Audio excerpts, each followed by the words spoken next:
What if the one thing you've been chasing your whole life isn't what you actually need?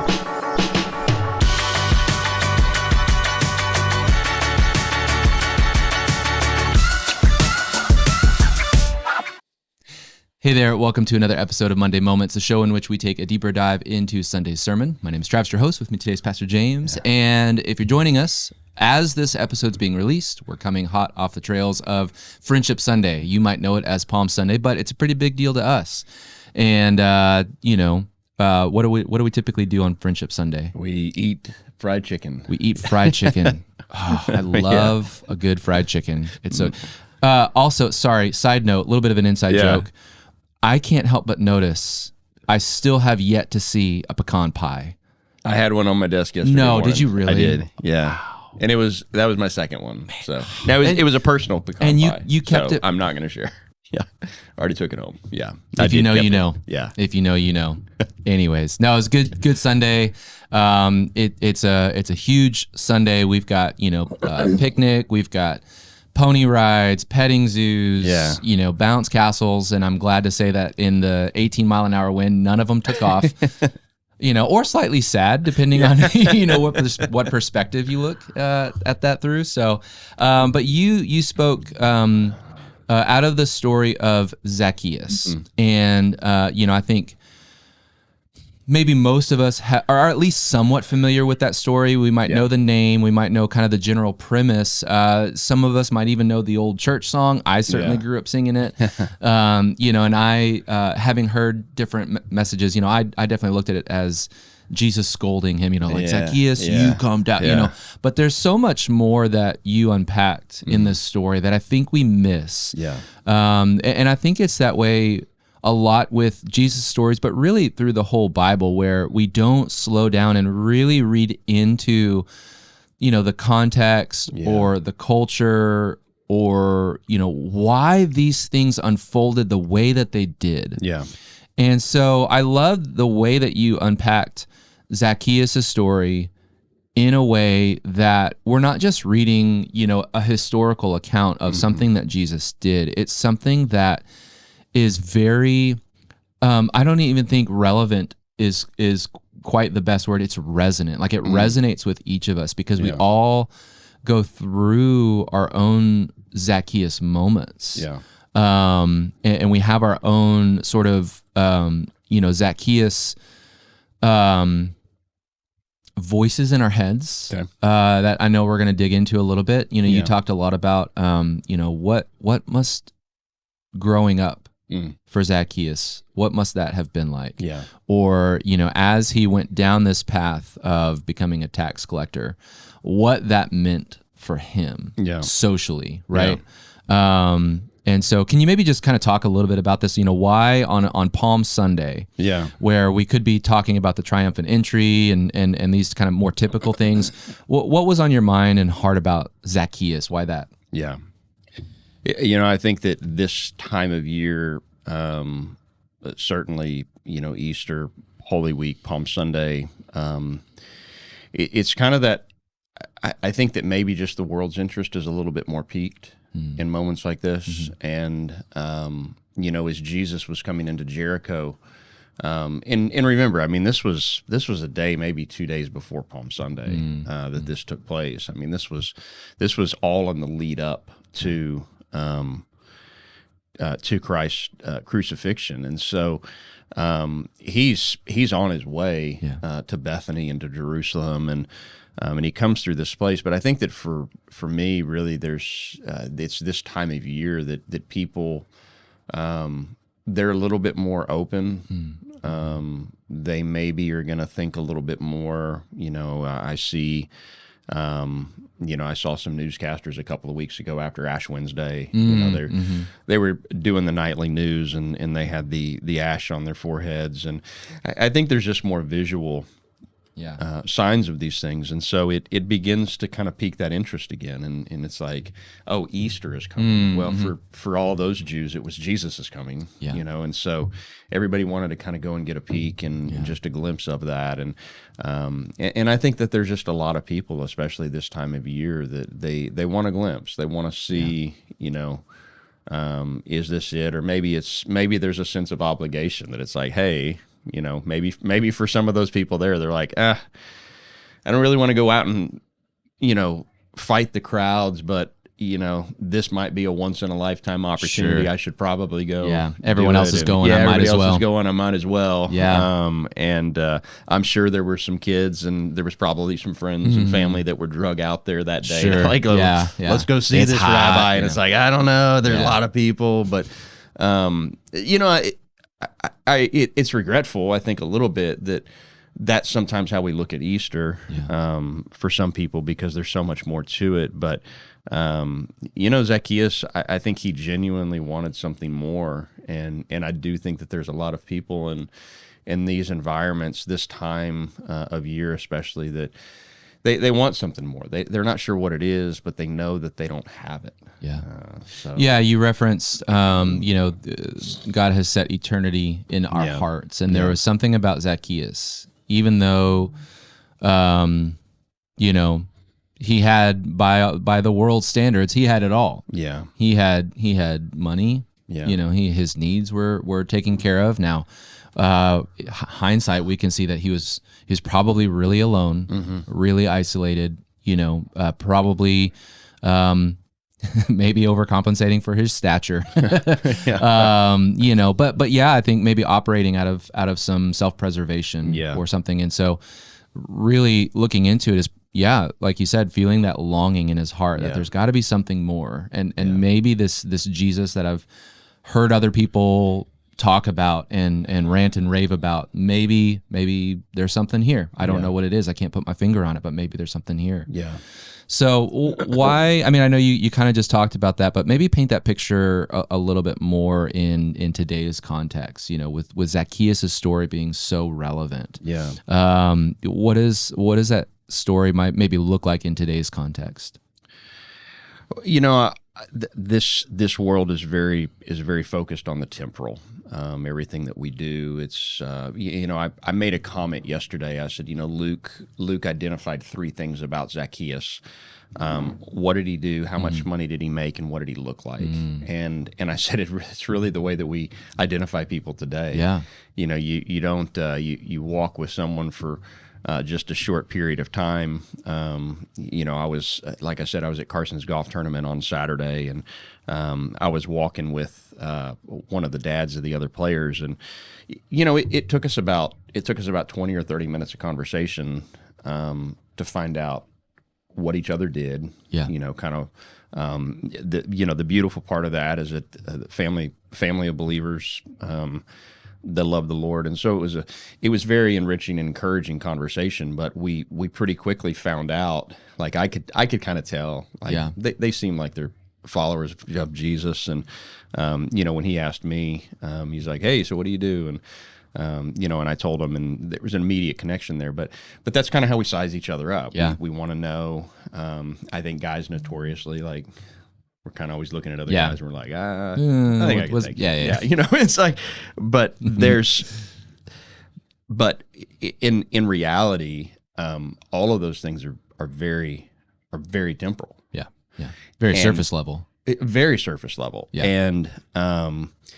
and yet if the only way that we relate to one another is based upon what do I do, how much money do I make, and what do I look like, all of those things have the potential to fail. Sure. And if those fail, then what am I left with? And so I think that anything that we measure our value, our purpose on, that is temporal, has the potential, the high potential, to leave us in a situation. What do you do when you lose a job?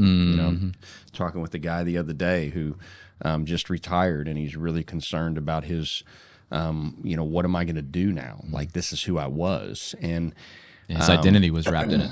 Yeah, and I think that for all of us, there's those things, but I think that's the things also that point us back to Jesus. Yeah.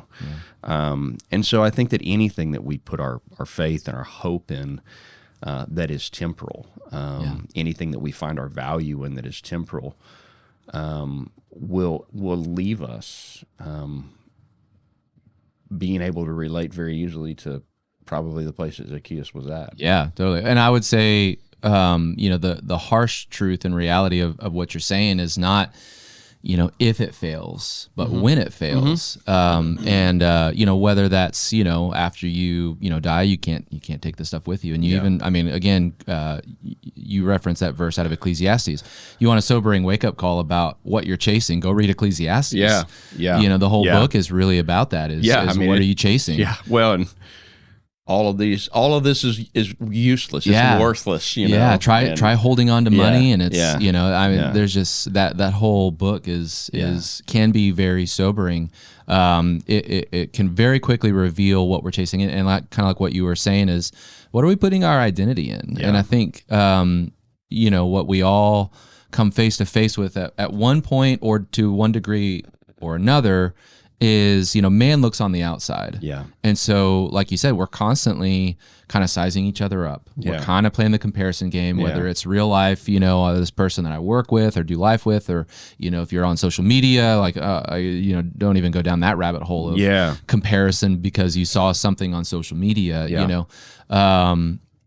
but it can be really quick to take on an identity that God never meant for us to take on because we're looking at the superficial things. Yeah. And I think that's maybe what Zacchaeus kind of settled for. Yeah. Well, this is what everybody said about me up to this point, so it must be true, and that's what I'm going to chase. And, by golly, I'm going to overcome whatever this is. Yeah. I'm going to fill this longing through success and whatever. There's that famous and infamous, that's fine line, right? Fine line. Yeah. So thinking through, like, I don't know, you kind of referenced, sorry, I always call him Blind Bart, Bartimaeus. Yeah, sorry. Jesus had healed him, right? And so I don't know what Zacchaeus's reference was for Jesus. Did he know that Jesus was a healer? Had he heard stories of the miracles? Here comes the miracle worker, right? And so maybe knowing that Jesus can bring healing, can bring fulfillment. You also talked about pride standing in the way. Can you maybe talk a little bit more about why do we allow something like pride to keep us from Jesus the healer, Jesus the fulfiller, Jesus the miracle worker, Jesus the savior? Can you talk a little bit more about why we would allow pride to keep us from, really seeing Jesus, coming to Jesus? I talked a couple of weeks ago when we were, kind of finishing up the rocking chair illustration, and we talk about the things that we have to cut away. I mean, there's a part of all of this that says that, maybe these things that I have worked really hard on, I can't actually do on my own. Sure. And that's a hard reality. I mean, it's a hard reality to finally admit when something has failed, and to really be willing to give that up. We talked a little bit yesterday about Zacchaeus, but his willingness to kind of shed any pride that he might have, and to climb a tree and to run down the road, and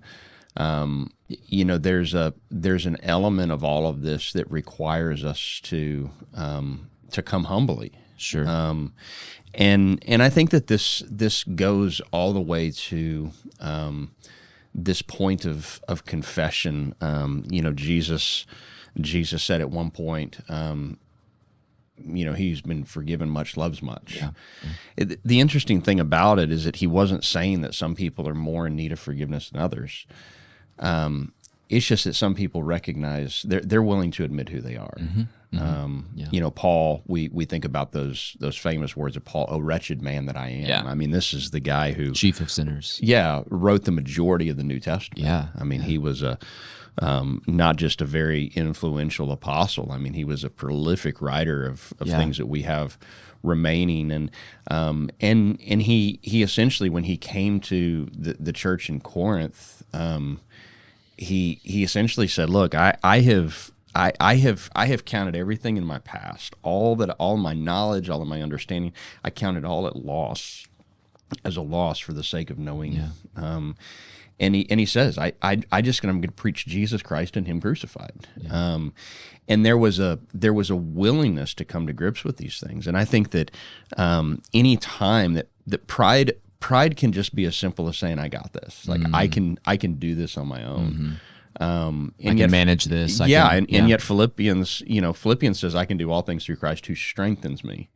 And so you see all of these, you see all these kids, especially, it's probably, that verse in Philippians is probably the one that gets put on more helmets and, baseball gloves and, whatever else coffee people mugs, put. And someone sent me a coffee mug picture the other day. It says, I can do all things through a verse taken out of context. Exactly. And so it's like, it's one of those things that it's like, oh, so it's my efforts and His blessing. Right. And I'm like, no, it's, you have to completely empty yourself and trust Him. And I think that pride too, I will say this, that I think pride too is also asking God to bless my way.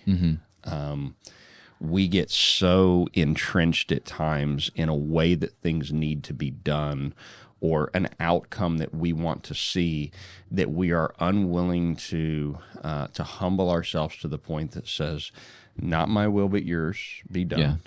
I want to do this your way. And that may cost me in the immediate, but I know that the outcome will be your best.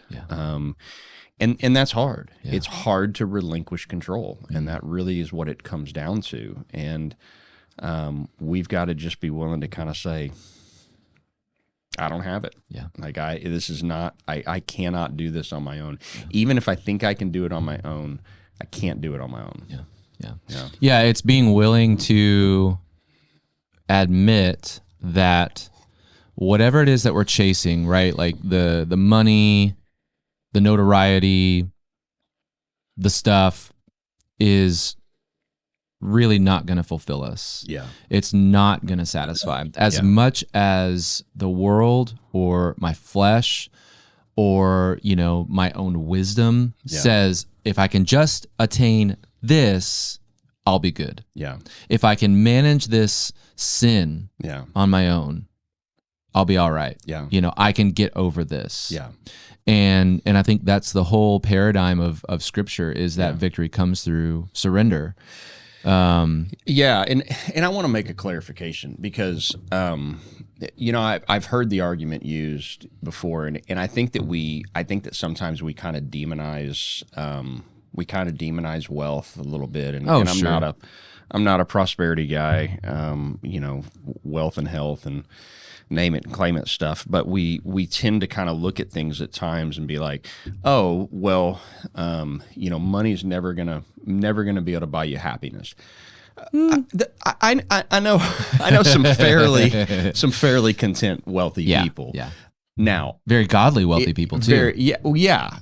And I won't say, I'm not saying money buys you happiness. But what I am saying is that there's a lot of people who feel very content with their life. What money will never do is remove the longing. Right. Because eternity has been set in our hearts. That's good. And so it's not this either or because there's almost this idea that's like, oh, the only way that you can follow Jesus is if you live in poverty. Right. Or the flip side of that coin is, hey, if you love Jesus, you'll have vast wealth. And I'm like, I think we've got the focus in the wrong spot. Right. I don't think it has anything to do with money. The kingdom needs resources, and the Lord owns them all. And I think it's who has control of these things. But even for people who have kind of reached that was the deal with Zacchaeus. Like Zacchaeus had reached the pinnacle of wealth and prosperity in that area, and it wasn't that he was probably dissatisfied with his stuff. It wasn't that he was dissatisfied with his home. It may be not even that he was dissatisfied with his business. There was a longing that remained in his heart. There was just an emptiness there, and that's what I think we try to put wealth, or we try to put a relationship, or we try to put a position in that hole, and we find that it never really fits. Right. It can be anything that we try to plug that with. Eternity has been set in our hearts. Right. And the eternal one is the only one who will ever satisfy that longing. That's so good. And I think that even reading Zacchaeus' story, in this perspective, you can even say like, oh, well, he had all these things, but he didn't have people. So he was alone. So that was his problem. That was his crisis. And that's partially true. I think that there's some truth to that. However, I don't think, as you're saying, that a relationship with another person or a group of people by itself would have fulfilled that longing. It was only Jesus. And I totally agree that, wealth can get a bad rap, and it's not, money is not the root of all evil. It's the love of money. And I think you said it really well, is who has control? Yeah. Who have you surrendered that control? Again, whether it's money or stuff or people or whatever, and that, I wanted to talk a little bit about this idea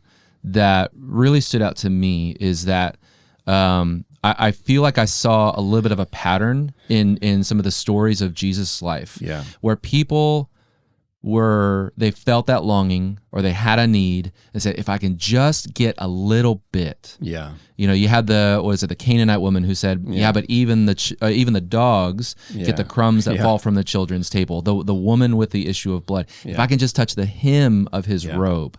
And even Zacchaeus, if I can just get a glimpse of him. Yeah. What is that? Can you maybe paint that in a modern context? What does that look like in our hearts to say, like, if I could just get a glimpse of him, if I can just get the fringe, the proximity, but not the presence? Well, so let's talk about a couple of those. There was, it's important to understand what was behind all of that. So we talk about the Canaanite woman. We talk about the woman who had the issue of blood. We even look at blind Bartimaeus. Sure. There's a consistent theme that should not be missed here. The consistent theme is their faith. That's good. They believed that Jesus was who he said he was. That's good. And so I want to make sure that we put the emphasis on the right spot. Yeah. It wasn't just this intrigue that was like, the Beatles are in town. We should go watch them. I'll give them a shot. I'd like to go. I'm going to go down to the street corner and see if I can get a glimpse of them when they go by. Sure. We don't believe anything about them other than, hey, they were a famous group of musicians, whatever band. Dumb example. But it wasn't just about trying to get a glimpse. There was a belief that this guy might really be who he says he is. Yeah. And so it led them to a place where a seeker could find hope. Mm-hmm. And so I think that in today's day and age, that message is to the one who has kind of done everything else. I mean, this woman with the issue of blood, this Canaanite woman, blind Bartimaeus. Sure. Who knows how many times people had come along and said, like, hey, have you tried this? Hey, have you done this? They have lost faith in everything else. And they are absolutely convinced that Jesus is their last hope. Yeah. And probably their only hope at this point. Yeah. And to be able to acknowledge that is to come to a place of humility that says, I have nothing else in front of me. And honestly, again, the woman with the issue of blood is a beautiful example, because he's going through the crowd, and it says that the crowd is pressing in around him, and she reaches up and she touches the hem of the garment, and what does Jesus say? Who touched me? Yeah, and his disciples were like, he touched you, and he touched you. Yeah, Jesus, everybody touched you. Yeah, there's a crowd around you. There is everybody here touched you, and yet, what was it? Daughter, your faith has made you well. Yeah. If I could just touch the hem. And so there's this element there. It wasn't just the curiosity. Yeah. It was this belief Yeah. that he might be the guy. He might really be the guy. Yeah. And that requires again just kind of this stripping away of pride, because it first has to say, I'm not the guy. Yeah. Like, I'm not the guy. I know that I am not the guy. Yep. And as I have looked across this world, I have seen nobody's the guy. Yeah. Jesus, could it be you? Yeah. And when we cry out with the faith that believes that, Yeah, Jesus is right there to meet us in that point. that's good. That's even reminding me of the Roman centurion. Yeah. Jesus, I'm not worthy. Yeah. Just say the word. I myself am a man under authority. Yeah. Just say the word. Yeah. And what did he say? Jesus said, I have not found faith like this in all of Israel. Yeah. Man, whoa. Yeah. And I think, the challenge is to seekers and saints alike. Are we pressing in because of the spectacle? Yeah. Or because we believe that he's our savior? Yeah. I mean, how many people were there that day? Yeah. I mean, that could have gotten his attention. Who gets his attention? Yeah. A blind man and a tax collector. Yeah. Yeah. Yeah. And why? Because of their faith. There was this longing. Yeah. There was this hole in them, and there was this belief that was like, could be the guy. Yeah. Could be the guy. That's good. Tell me, I know we're starting to kind of run short on time a little bit, but I think it's really important. I don't want to be so, us focused. Although humility, is such a critical part of this story. Can you unpack or paint a picture? I'm trying to think of how to ask this question. How is it that Jesus dismantles all of those voices in our lives, like he did in Zacchaeus' situation? What was that like when Jesus looked at Zacchaeus, and how do we see that today? How have you seen that, even as walking with people where you see somebody come to that point of humility and then Jesus meets them? Yeah. What does that look like? What do you mean by voices? So you were talking about, in Zacchaeus' story, right? Yeah. Like the Jews hated him because he was working for the enemy. Yeah, so there was this stigma that the Jews, his own people, but the Romans didn't want him either. Yeah. And so he just accepted, what other people had said, or, maybe the voice that said, if I chase this, it'll satisfy me. And yet Jesus comes along and meets him in his place of humility. What does that look like? So there's a scripture that says his sheep know his voice, and I think about that, and I think it applies in this situation.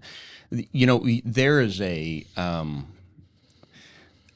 way that your mom would call your name that you knew what her intentions were. You usually involve my first and middle name. But you knew the tone. Yeah. And when someone is using your name in an affectionate way versus in a condescending or in a convicting way. And I think that's kind of what's funny to me about the story of Zacchaeus, especially as I was a little kid, is that the way that the story was always told, the way that we always sang the song, in kids' church was in a very condescending way, like wagging the finger at Zacchaeus, you come down from here, like scolding him and telling him you're a fool for being in that tree. And I just don't see it, because that's what Zacchaeus would have gotten every day. And I guarantee, if Jesus had been sitting there scolding Zacchaeus, can you imagine what the crowd would have done? Yeah. You fool, Zacchaeus. Yeah. You fool. Look at you, you little man up in a tree. They would have just jumped on that. Yeah. But Jesus silenced it in the way that he approached Zacchaeus. Yeah.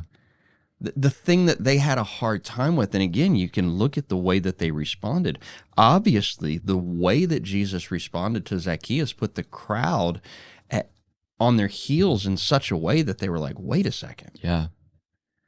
Not only has he like treating him like a friend, he's going to his house. Yeah. And it said that Zacchaeus, would you say you're climbing a tree and your mom comes out and what's your middle name? Michael. Travis Michael. Yep. You know, how does it say Zacchaeus came down the tree? Yeah. He came down joyfully. Yeah. My mom ran out. My middle name's Michael. And like, James Michael, Yeah. get out of that Yeah. tree. I'm not like, yeah, Hooray! Mom, here we go. Yeah. You know? Yeah. No. But Oh no.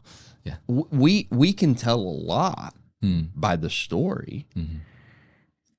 And imagine how refreshing Yeah. it must have been to Zacchaeus to hear his name used in an affectionate way. Yeah. Yeah. In a tender way. Yeah. As the, you know, I mean, we can make all sorts of assumptions about Scripture, but you know, I mean, to me, I kind of think about these, and I'm like, what if the last time that he heard his name used in an affectionate way was as a child when his mom, you know, would call him in for dinner, Yeah. Zacchaeus, Yeah. Yeah. and the way that it's like this. The Word of God says that God is love. Like Jesus was the embodiment of love on this earth Yeah. in what he did. And to hear your name called with that kind of love Yeah. and just this desire to become known, I can only imagine that was the only voice that mattered at that moment. Yeah. Yeah. And it's the same way that he calls to us. Mm. And yet it requires us to shift a lot of times our own thinking. We've been told, you know, you're useless. You'll never be good. Even God has got to be disappointed in you. I mean, it's like all of these things. And yet here was Jesus. Yeah. Zacchaeus had done nothing to deserve that. Yeah. I think that's the key here. Like that's what people had a problem with. He was the most undeserving person in that crowd from their perspective. Now, again, when Jesus says to whom, you know, he has been forgiven much, loves much, he was talking to the Pharisees, Right. who were just as desperate for forgiveness. Yes. But in their eyes, this guy was not deserving. Oh, yeah.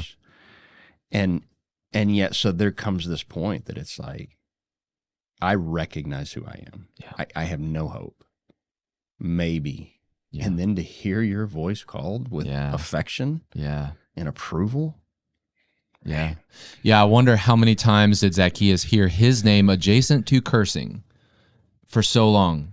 Yeah. Whether it's from the Romans or from his own people. Yeah. And it reminds me of and you kind of reference this a little bit too, the story of the prodigal son. Yeah. He comes to this point of desperation. Yeah. I'll just go be a hired hand. I'll go be a hired hand for my father. Exactly. Right. And he comes and he says, you know, Father, I'm not worthy. Yeah. And I think again, it just echoes the truth of Jesus's way, that he would come to people and he would say their name in such a way that you say, I'm going to accept the unacceptable. Yeah.